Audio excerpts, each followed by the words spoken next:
नमस्कार, स्वागत है आपका बीएच वर्ल्ड में। मैं हूं कुंदन कुमार और आप हमारे साथ जुड़ चुके हैं डेली करंट अफेयर्स बुलेटिन में। पिछले कुछ दिनों से करंट अफेयर का वीडियो नहीं जा रहा था। इसकी वजह थी कि हम छुट्टी पर घर गए हुए थे और इसकी सूचना आपको नहीं दी गई थी। इसके लिए हम आपसे माफी मांगना चाहेंगे और अब से हम लगातार आपके परीक्षा तक हम आपके साथ जुड़े रहेंगे डेली करंट अफेयर्स बुलेटिन के माध्यम से। तो आज है 8 नवंबर और 8 नवंबर से जो 10 महत्वपूर्ण क्वेश्चन बन सकते थे वो हम आप लोगों के बीच उस पर अभी हम डिस्कस करेंगे।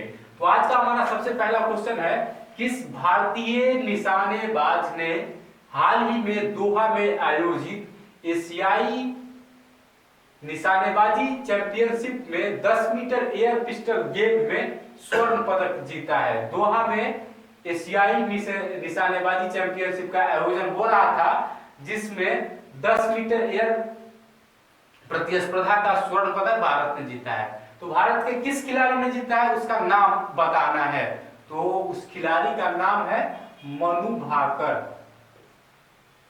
मनु भाकर ने एशियाई निशानेबाजी चैंपियनशिप का स्वर्ण पदक अपने नाम किया है। अब हमारा दूसरा क्वेश्चन है, किस देश ने हाल ही में घोषणा किया है कि वह भूमिगत संयंत्र के लिए यूरेनियम संवर्धन फिर से शुरू करेगा?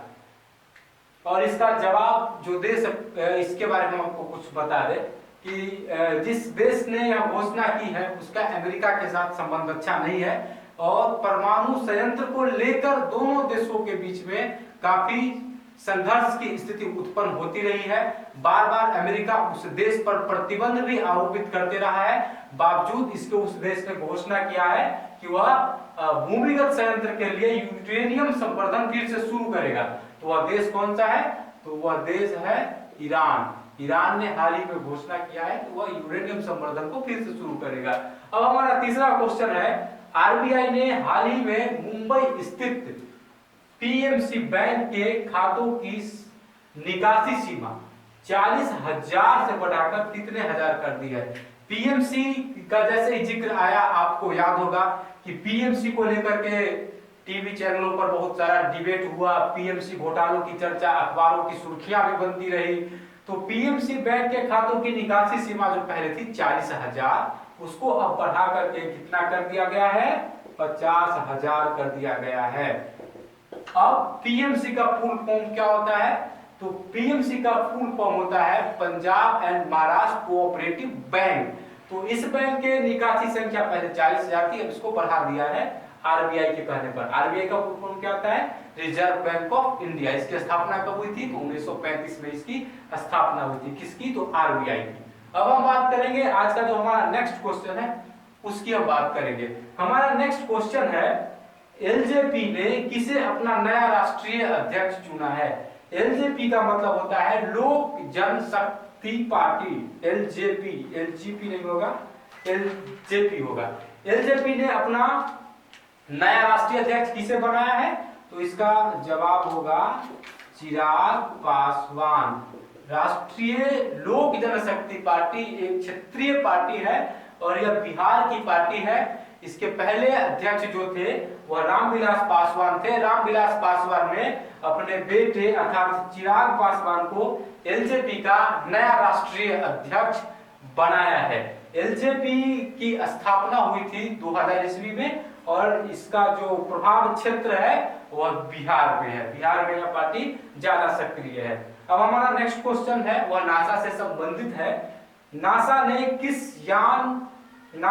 किस यान ने 42 वर्षों की यात्रा के बाद नवंबर 2019 में सूर्य की परिधि में पहुंचने का रिकॉर्ड कायम किया है? तो इसका जो जवाब है 2019 में सूर्य की परिधि में पहुंचने का रिकॉर्ड किसने कायम किया है? इसका बोलायर 2 यान है। 42 वर्षों की परिक्रमा के बाद यह सूर्य की परिधि में पहुंचने में कामयाब हुआ है। अब हमारा नेक्स्ट क्वेश्चन है, हाल ही में भारत के किस पड़ोसी राष्ट्र ने अपने सभी 7 प्रांतों के नए गवर्नर नियुक्त किए हैं? तो इसका जवाब है नेपाल। नेपाल भारत का पड़ोसी राष्ट्र है और नेपाल की राष्ट्रपति का नाम है श्रीमती विद्या देवी भंडारी और नेपाल की जो राजधानी है वह है काठमांडू। तो काठमांडू नेपाल ने अपने सभी जो उसके साथ जो प्रांत है उसके नए गवर्नर को नियुक्त किया है। अब हमारा नेक्स्ट क्वेश्चन है, किस शिक्षण संस्थान ने भारत की पहली स्टैंडिंग व्हील चेयर बनाई है? तो इसका जो जवाब है वह होगा IIT Madras. IIT Madras. IIT Madras ने स्टैंडिंग व्हील चेयर बनाने की घोषणा की है।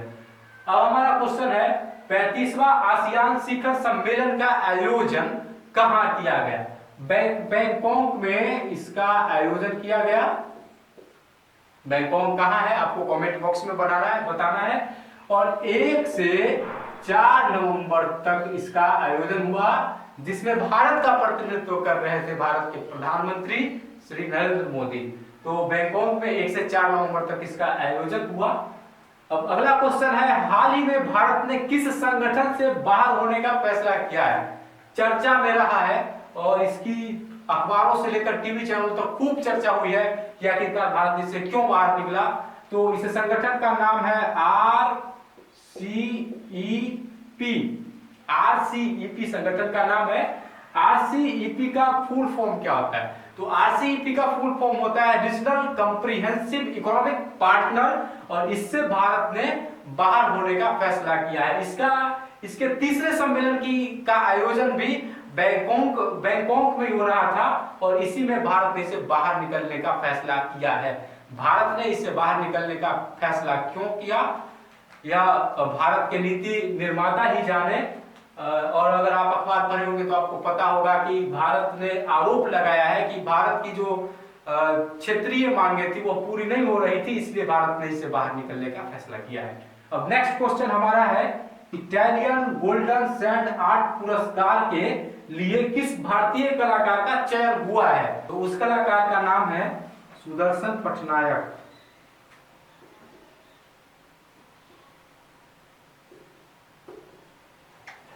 अब बारी आती है आपसे क्वेश्चन पूछने की। तो आपके लिए पहला क्वेश्चन है, आपको बताना है आसियान का फुल फॉर्म क्या है और इसकी स्थापना कब हुई। दूसरा क्वेश्चन जो हम आपसे पूछे थे कि बैंकॉक कहां पड़ता है, ये आपको बताना है। और आपके लिए तीसरा क्वेश्चन है, आपको बताना है कि ये जो क्वेश्चन है यहाँ से एशियाई निशानेबाजी चैंपियनशिप का आयोजन कब से कब तक और कहां किया जा रहा था। ये 3 क्वेश्चन है जिसका जवाब आपको कमेंट बॉक्स में बताना है। अगर आपको हमारा यह वीडियो पसंद आया हो तो आप इस वीडियो को लाइक शेयर और कमेंट जरूर करें। साथ ही अगर अभी तक आपने इस YouTube चैनल को सब्सक्राइब नहीं किया है तो इस YouTube चैनल को सब्सक्राइब जरूर करें। धन्यवाद।